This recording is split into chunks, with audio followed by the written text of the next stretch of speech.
Right, so in the UK, we've just come to the end of the third heat wave of the year, and quite a few lawns have started to go to Crispy Town. I have purposefully left this lawn unwatered now for quite some time, particularly through the last two heat waves, just to see firstly how brown and how dry the lawn would go, but also so that we can see how long it takes to recover too. We have some mega crispy parts here. You can just hear it as well and see how dry it actually is. So this is going to be the first part in what is going to be a mini series in bringing this lawn back from the dead, taking it from Crispy Town where it's at now and getting it back to looking absolutely boss. And let's start with the first misconception, which I've just kind of mentioned myself, and that's that these brown patches here, this isn't dead grass. This is grass that's sitting dormant. These grasses, they've adapted over hundreds of thousands of years to survive in this climate. If you think a couple of heat waves are going to kill it off,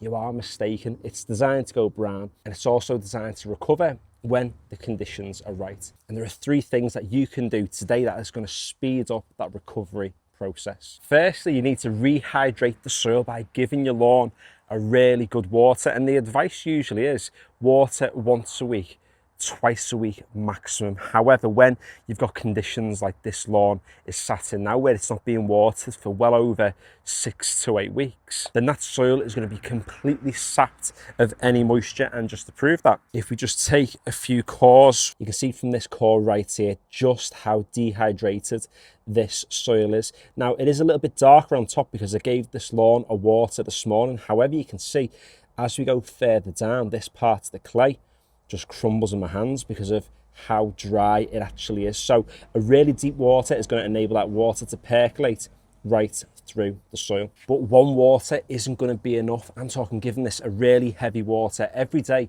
for around about a week just to get that hydration back into the soil. If you've been watering regularly over the past few weeks and your lawn is mostly green, then you won't need to do this. However, when your lawn is in Crispy Town, desperate times call for desperate measures. With clay, it's got a really small particle size, and what that effectively means is that when the soil is saturated, it's really hard to remove the moisture, but the same is true when the soil is dry. When it's dry, clay finds it really hard to actually absorb that water. So water it in the morning, water it in the evening, allow that water to get as deep as it possibly can, and keep adding the water until your soil is adequately hydrated. And you'll know it is because you'll start getting some green growth in these brown patches. And if you pull another core, you'll see exactly how deep that water has actually gone. The second thing you can do to help your lawn recover is to apply a lawn feed. Now, I wouldn't get on with a liquid feed because often they contain iron, and what iron does is it helps to dehydrate the plants when we've got really moist conditions, which we don't